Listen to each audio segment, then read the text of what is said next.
Salut à tous! J'ai effectivement décidé de vous faire une vidéo ces palettes qui m'ont déçu. Alors dans le titre, j'aurais sûrement un peu joué sur le putaclic en faisant toutes ces palettes que je déteste. Vous allez voir qu'il y a pas mal de palettes que pas mal de gens aiment, et puis il y a des palettes dont on n'a pas forcément entendu parler. Et du coup je me suis dit que j'allais vous montrer ça. Alors c'est pas forcément des palettes que je déteste ou des palettes qui sont mauvaises, juste des palettes qui m'ont déçu, et je vais vous expliquer le pourquoi. Comment c'est parti. Et vu que dans ma vidéo mes palettes favorites je vous parlais en premier d'Urban Decay, j'ai essayé de faire pareil aujourd'hui. Et je vais commencer avec la Naked Smoky. Je vous en avais déjà parlé sur ma vidéo toutes mes palettes Urban Decay. Pourquoi est-ce que j'aime pas trop cette palette? Pour la simple et bonne raison que je trouve que les fards se travaillent pas aussi bien que dans les autres Naked. Ça c'est une première chose. Je pense notamment aux fards Whisky et aux fards Password qui ne s'estompent pas très bien et qui me donnent cette impression d'être un peu patchy, de faire un peu des marques en fait.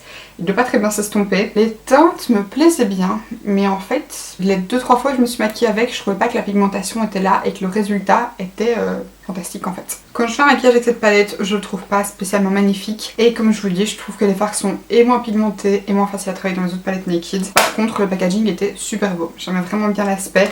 Ils ont gardé le même sur la Naked Heat, mais je préférais carrément l'aspect fumé en fait qu'il y avait sur la palette Smoky. Toujours chez Urban Decay, deuxième palette qui m'a un peu déçue, c'est celle-ci. C'est la Naked Heat. Je sais que c'est la favorite de plein de gens. J'essaie de la ressortir pour voir un petit peu rejouer avec et voir si j'ai toujours la même impression. Mais en fait, je trouve que les fards se ressemblent beaucoup une fois appliqués sur la paupière. Je trouve que toutes les teintes se ressemblent beaucoup, ce qui fait que quand je fais un maquillage, j'ai l'impression qu'ils se ressemblent tout le temps. Même si je fais des maquillages différents avec d'autres teintes, j'ai l'impression que le résultat final est toujours pareil. Alors oui, ça fait des beaux maquillages parce que c'est des teintes chaudes et que j'adore ça, mais j'achète pas une palette de 12 fards pour ne savoir faire presque qu'un seul maquillage avec. Vous voyez ce que je veux dire? Ici maintenant qu'on commence un peu à être en automne, je vais le réessayer, mais j'avais pas été transcendée par cette palette alors que j'en attendais tellement, parce qu'une palette comme ça de teinte chaude, quand j'avais vu les premières images, j'avais directement craqué. J'étais de nouveau dans une période où je disais j'achèterai plus de maquillage pendant 2-3 mois, et en fait j'ai jamais réussi à tenir. Mais en fait je trouve que même dans les teintes irisées et mat, il n'y a pas assez de contraste. Donc, quand je mets une teinte irisée sur ma paupière, elle se voit limite pas en différence des teintes mat, vous voyez ce que je veux dire? Et ensuite, dernière palette Urban Decay qui m'a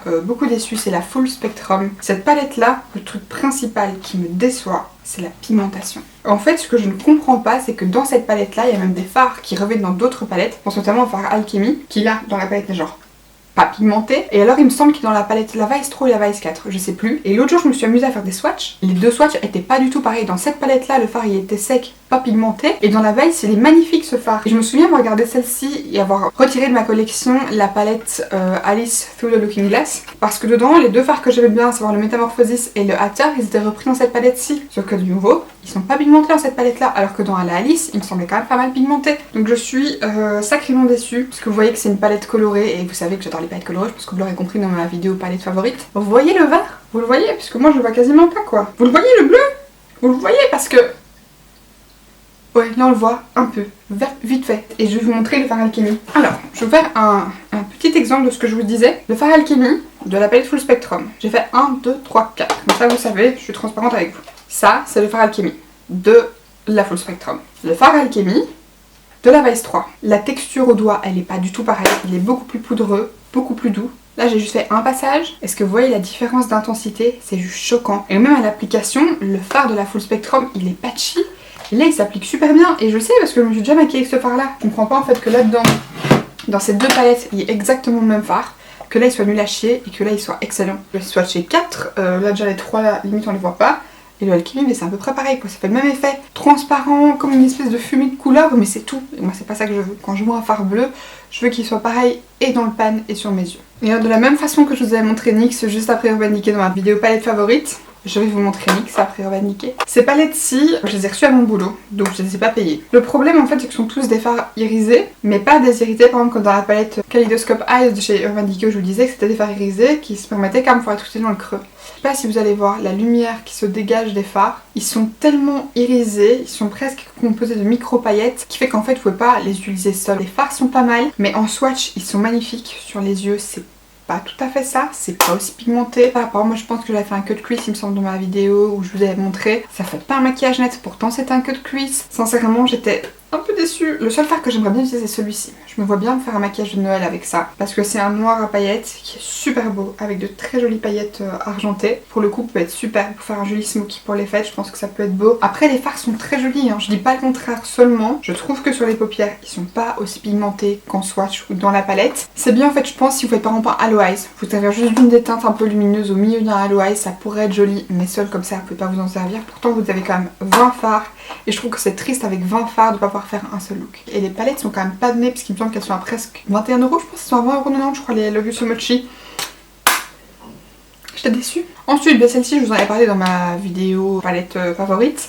C'est la Dark Potion de chez Morphe en collaboration avec Jaclyn Hill. Je vous l'avais dit, les fards ils sont patchy, ils s'estompent pas bien, ils se travaillent pas bien en fait. Il y a vraiment un problème de formulation. J'ai aussi un gros problème avec le fait que tous les fards grisés ne peuvent se prendre que au doigt et encore. Les fards irisés ne savent pas se travailler entre eux. Donc imaginons que vous vouliez mettre ça au début de votre paupière, puis celui-ci, vous ne sauriez pas faire un bout fondu. Enfin, j'étais déçue par cette palette, j'étais déçue par ce vol, j'étais vraiment triste. Je trouve pas qu'il soit d'aussi bonne qualité que la palette classique, la 35 couleurs. Pourtant c'est pas une de mes palettes préférées, mais elle est quand même de super bonne qualité. On n'a pas le même genre de fard quoi. Le fard Potion il s'estompe pas bien. Le fard Busted non plus. Le fard Inside Job non plus. Je vous avais fait un look avec ces 4 palettes là, je vous mettrai dans le petit qui est par ici si jamais ça vous intéresse. On sait travailler avec, on sait faire quelque chose, c'est pas ça le problème, c'est pas impossible d'avoir un look. Le seul truc c'est qu'il faut le travailler pendant tellement longtemps que avec tout ce qu'il y a sur le marché, est-ce que ça vaut vraiment la peine de passer une demi-heure de plus pour tenter d'estomper ces fards là alors que vous pourriez trouver un même style dans une autre marque qui s'estompe beaucoup plus vite et qui se travaille beaucoup mieux? Non. En fait, j'estime pas qu'avec tout ce qui est disponible actuellement sur le marché, on peut se permettre de faire une palette où les fards ne s'estompent et ne se travaillent pas bien. Les couleurs sont super belles, j'avais aucune palette qui ressemblait à ça, j'étais super excitée. Les couleurs sont super jolies, il y a moyen de les faire fonctionner, juste ça demande beaucoup plus de travail que des fards de meilleure qualité en fait, simplement. J'ai pas été blown away comme j'attendais en fait. Dois-je vraiment dire quelque chose? Celle-ci, malgré tout ce que j'en avais entendu, j'avais décidé de me la prendre. Parce que j'adore ces 3 fards là, j'adore le fard Axis, j'adore le fard All Star, j'adore le fard Adorn, le électrique, le Roxy. Le gros problème de cette palette là, c'est que les fards irisés sont très difficiles à prélever. Je pense notamment au Cube et au électrique, 2 sur 3 quoi. Ils sont super difficiles, ils ne se prélèvent pas bien même au doigt. Ils sont très difficiles à poser et du coup ils ont presque un aspect pas pigmenté. Ce qui va pas quand on pense au fait que le reste de la palette est limite trop pigmenté. Le principal problème que j'ai avec cette palette, c'est que certes les teintes sont jolies, oui c'est super poudreux mais c'est travaillable, ok. Seulement en fait je trouve que les teintes font sales. Je sais pas comment vous expliquer, elles font poussiéreuses en fait. Alors je fais pas ça pour vous montrer à quel point c'est poudreux, même si vous allez voir que ça l'est. Est-ce que vous voyez que tous les petits morceaux de fard qui sont détachés ont l'air presque plus foncés? Et vous voyez là, on dirait qu'il y a une espèce d'ombre grisée dans le fard. Et j'ai cette impression avec tous les fards. Rien qu'en estompant les 2 fards jaunes, on avait l'impression que j'avais mis un brin froid dans mon creux. Quand vous travaillez les fards, même pour des mats, ils vous donnent une espèce d'autre couleur. Ils deviennent brunâtres, grisés. C'est pas beau, ça fait juste sale en fait. Votre look il fait pas propre. Et pour une palette à 55 €, c'est juste pas possible. Je suis désolée, c'est juste pas possible. C'est dommage parce que c'était vraiment une palette aux couleurs uniques et je vous avoue j'ai cette même impression de fard terne avec la palette Norvina puisque tous les fards violets, je vous avais fait un look avec, je trouve pas que ce soit intense. Ça vous donne pas un beau rose, un beau violet comme par exemple avec la palette Jeffree Star, ça vous donne des couleurs un peu ternes, un peu passées. Ensuite, la fameuse, l'unique mais pas si unique que ça puisqu'elle a été refaite, palette Rose Gold de chez Huda Beauty. Cette palette, c'est la pire des blagues du monde. Puisque, je vous l'ai déjà dit, mais je vais le répéter parce que je trouve ça honteux pour une palette à 65 €. Tous les fards texturés, c'est de la daube. Mais tous. Et je vous dis pas ça dans le sens où ils s'appliquent pas bien. Le angélique, je l'aime bien. Je l'adore. C'est ma couleur préférée dans toute la palette. Mais franchement, le fard Rose Gold, je vous l'ai déjà montré. On dirait qu'il y a quelque chose. Mais il y a rien, il y a rien, il y a rien. Ça fait 3 fois que je passe et vous voyez quelque chose? On parle d'espèce de micro paillettes. Celui-là et le fard Trust Found qui est l'espèce de cuivré à côté.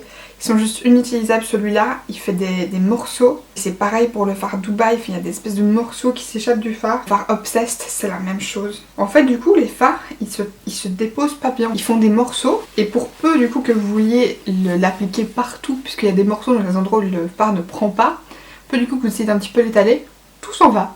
Tout se décolle de la paupière et se casse. Donc je ne comprends juste pas. À la limite, vous voyez, là je vous ai mis le fard Dubaï et là j'ai mis le fard Fling. Et dans ces cas-là, en fait, quand vous réchauffez un peu la matière, ça va. Par exemple, le fard Trust Found, vous l'appliquez, fait des morceaux, donc vous essayez un petit peu de l'estomper. Et vous voyez, la moitié est partie.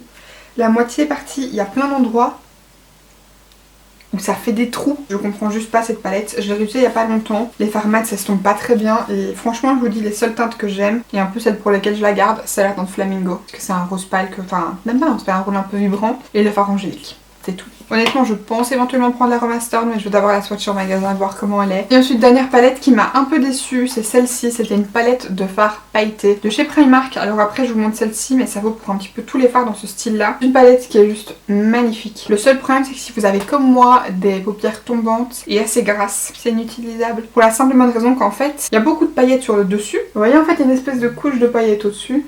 Et ensuite en dessous c'est comme de la vaseline. Donc c'est un espèce de gel transparent dans lequel sont mis les paillettes. Et le problème c'est que ça, sur les paupières grasses, ça ne fonctionne pas. Je me dis que vous pourriez éventuellement prendre les paillettes du dessus, les mettre sur une colle à paillettes et les tapoter. Mais il faudrait vraiment pas attraper de la matière un petit peu dans laquelle c'est suspendu, de la matière grasse en fait. Parce que si vous prenez la matière grasse, c'est pratique en fait pour poser les paillettes, histoire qu'elles tiennent sur vos paupières. Le problème c'est que comme c'est gras, si vous avez les paupières grasses ou un petit peu tombantes et que du coup ça fait des plis, ça va bouger. Malheureusement. Faudrait vraiment que ce soit un peu des paillettes compressées, comme par exemple dans la palette Desert Dusk de chez Huda Beauty, là ça pourrait aller. Et c'est super triste parce que les paillettes elles sont magnifiques. J'étais un petit peu triste maintenant pour 6 €, franchement on peut pas non plus trop en demander. Et donc voilà, on est arrivé à la fin de cette vidéo, j'espère sincèrement qu'elle vous aura plu. Si c'est le cas comme d'habitude, n'hésitez pas à la liker et à vous abonner en cliquant juste ici en dessous si c'est pas encore fait. Comme d'habitude je vous ai dit, je vous ai mis les petites vidéos dans le petit i dont je vous ai parlé ici, donc si jamais ça vous intéresserait de les voir, je vous invite à aller les regarder. Et quant à moi, d'ici la prochaine vidéo, je vous fais d'énormes bisous.